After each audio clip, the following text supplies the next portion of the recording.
Andito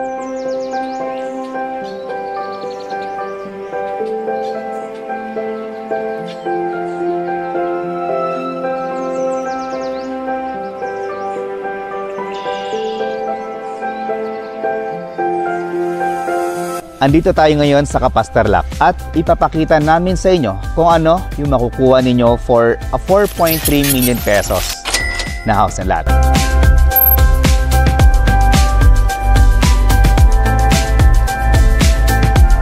Rog Camacho here, isang licensed real estate broker. Pero bago tayo magsimula ay eto muna ang dapat nyong malaman sa project na to. This project is walking distance away from supermarket such as Walter Mart and Pure Gold sa Kapas Tarlac. Walking distance din sa food chain tulad ng Jollibee, McDonald's, Wendy's, and Chowking. Walking distance din sa simbahan, palengke, ospital, at sa mismong City Hall ng Kapas Tarlac. Walking distance din sa bank tulad ng Security and PS Bank. Located along the highway kaya one ride lang ay nasa Metro Manila ka na. Mismong bahay ay nasa loob ng isang exclusive subdivision na dinevelop ng kilalang developer sa Pilipinas. Walang iba kundi ang Robinsons Land Corporation. Isa ka sa mga buyer na gusto ng mas maaliwalas na subdivision at hindi crowded? Well, check na magugustuhan mo to dahil napakaliit lang ng community na to. At kahit maliit lang na community, ay kumpleto pa din sila sa kanilang amenities. Meron silang swimming pool for adult and kids, clubhouse for any occasions, and children's playground. Malapad ang lahat ng kalsada, kaya maaliwalas ang buong street. Kaya kung naghahanap ka ng small community na hindi crowded, di binabaha at walang fault line, dito ka na sa Grand Tierra Subdivision.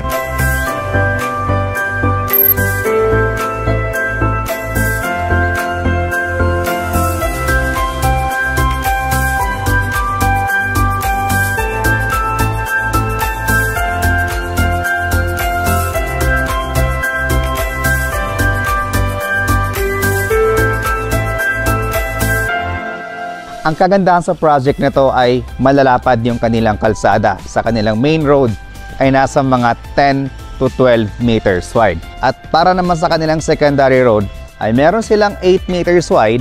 Kami din tayo ditong mga bahay na ready for occupancy. Kaya kung magustuhan niyo po yung aming Chicago Model Unit mamaya ay po pwede na kayo mag-reserve. I-process namin sa bangko. Pag once na ma-approve kayo sa bangko, pagkatapos sa inyong down payment ay po pwede nyo na po itong lipatan. So for our Chicago Model Unit, meron tayong 98 square meter ang lot area at meron din tayong 120 square meter lot area. For a 4.3 million pesos ay 98 square meter ang kanyang lot area. Then ang kanyang floor area ay 66 square meter. So by the way, yung Chicago Model Unit natin ay meron itong 3 bedrooms, 2 toilet and bath at meron tayong space for our parking lot. So this is an example for a 98 square meter lot area. Otherwise, kung gusto niyo po ng mas malaki yung lot area, ay meron din tayo ditong available sa Grand Tierra Subdivision. Okay? So this space is your parking lot. Tapos dito sa front ay meron tayong setback na nasa mga 2 to 3 meters wide. Then meron din tayong space para sa ating landscape area. So kung ikaw yung klaseng buyer na mahilig magtanim-tanim, kung ikaw yung klaseng buyer na mahilig magpaganda ng bahay mo, ng landscape area, meron tayong space para sa inyong landscape area.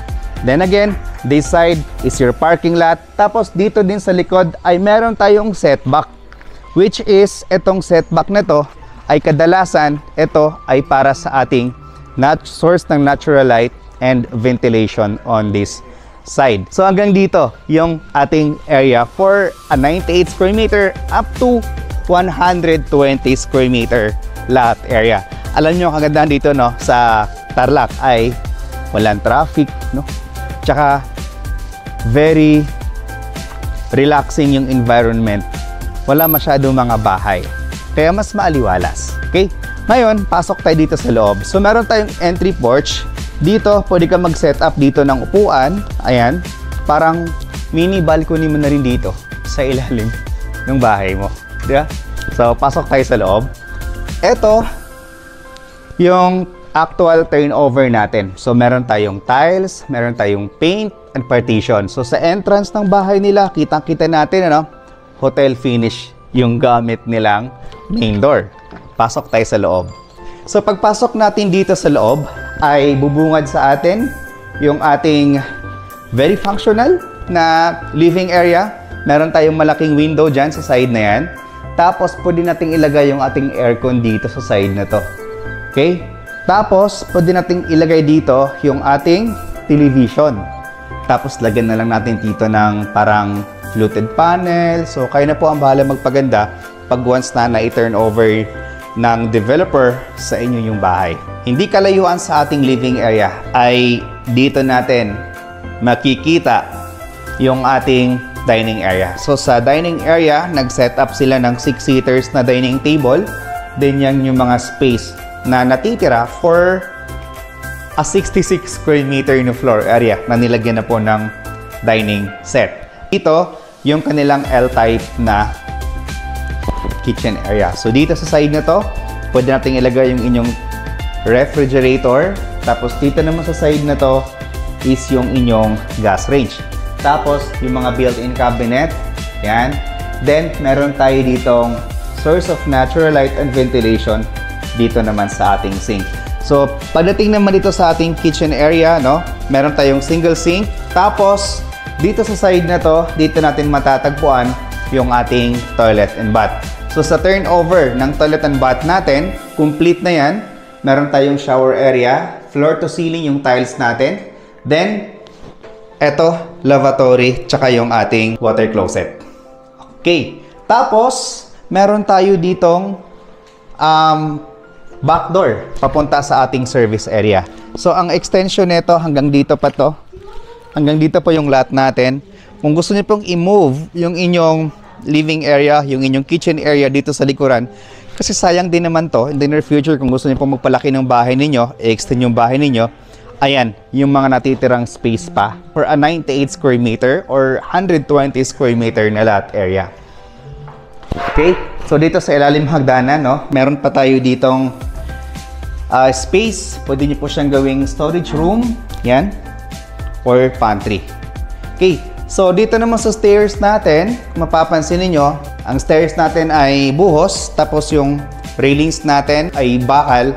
Yung handrails naman natin ay solid na wood. Tapos pagdating natin dito sa second floor, meron tayong mahabang window to give us a natural light sa second floor as well as dito sa ating dining area.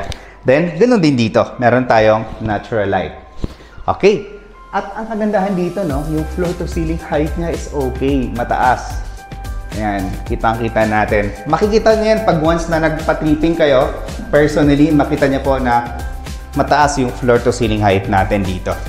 Then, pag-akyat natin dito sa taas, dito natin makita lahat ng kwarto. So, meron tayong 1, 2, 3. 3 bedrooms. Separate naman yung ating toilet and bath. At, yan. Ano yung turnover ng toilet and bath dun sa baba, ay ganun din dito. So, nagkaiba lang siya ng kulay. Yan siya. Shower area, water closet, and of course, yung ating lavatory. Then, meron tayo itong isang bintana. Again, na source of natural light and ventilation dito sa ating path, dito sa ating hallway. Then this is our bedroom 1. So dito sa bedroom 1 natin, pwede tayong maglagay ng bed, tapos yung ilalim, pwede nating set upan ng study area. So sa mga kids ito. Tapos meron pa rin tayong space for our cabinet. Okay? So, napaka-functional, no? Walang nasayang na space for this model unit po na Chicago.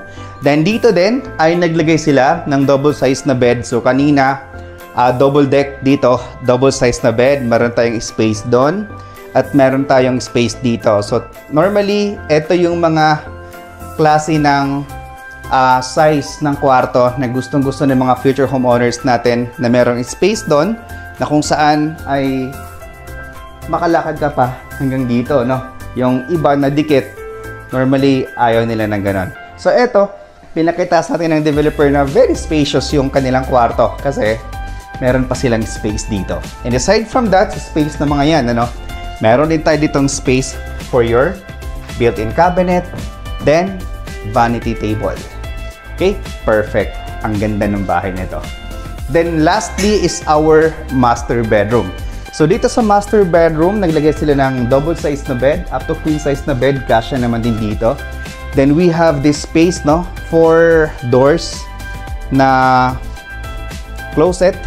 Tapos, naglagay sila dito ng TV, tapos shelves para sa mga displays.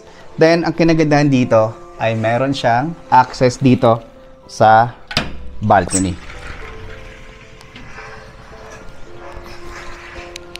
Ayan, so maliit lang siya, no, na balcony. Ngayon, kung gusto niyo pong i-extend yung inyong balcony dito, yan, katulad ng ginawa nila. No? Pwede mong gawin yon kasi meron ka pang space dito sa gilid. So, pag once na ginawa mo yon, meron ka pang additional space aside from your living area, dining area, and your rooms, no? Meron ka pang additional space na pwede niyong puntahan pag once na meron kayong bisita or kahit mga normal days, no? Tapos yung ilalim nun, yun na yung pinaka parking lot mo para hindi masira yung paint ng sasakyan ninyo, lalo na pag tag-init. Okay, so yung price naman. Future homeowners and investors, this is the price for our Chicago model unit. Minimum lot area is 98 square meter. Pero meron din tayong 120 square meter with the floor area of 66 square meter. This house has 3 bedrooms, toilet and bath. Meron tayong parking lot at meron tayong balcony. So yung price natin is 4,339,000 pesos. Kasama na dito yung mga miscellaneous fees tulad ng VAT at yung transfer of title. Bawasan natin ang reservation fee na 30,000 pesos at meron tayong 15% na down payment which is amounting to 611,145. But don't worry guys, no? Kasi itong 611,000 pesos ay pwede siyang bayaran ng 24 months without interest. Din yung ating monthly down payment for 24 months without interest is 35,248. Then yung balance natin na 85% ay yun naman ay ilo-loan natin through bank financing. But don't worry kasi mismong yung developer ang magpa-process ng inyong loan sa bank financing. Then for 20 years, ang inyong monthly amortization through bank financing is 26,965. For more details about this project, trippings and reservation, please dial this number na ipa-flash namin sa screen. This is Rog Camacho, your licensed real estate broker. Thank you so much for watching and God bless.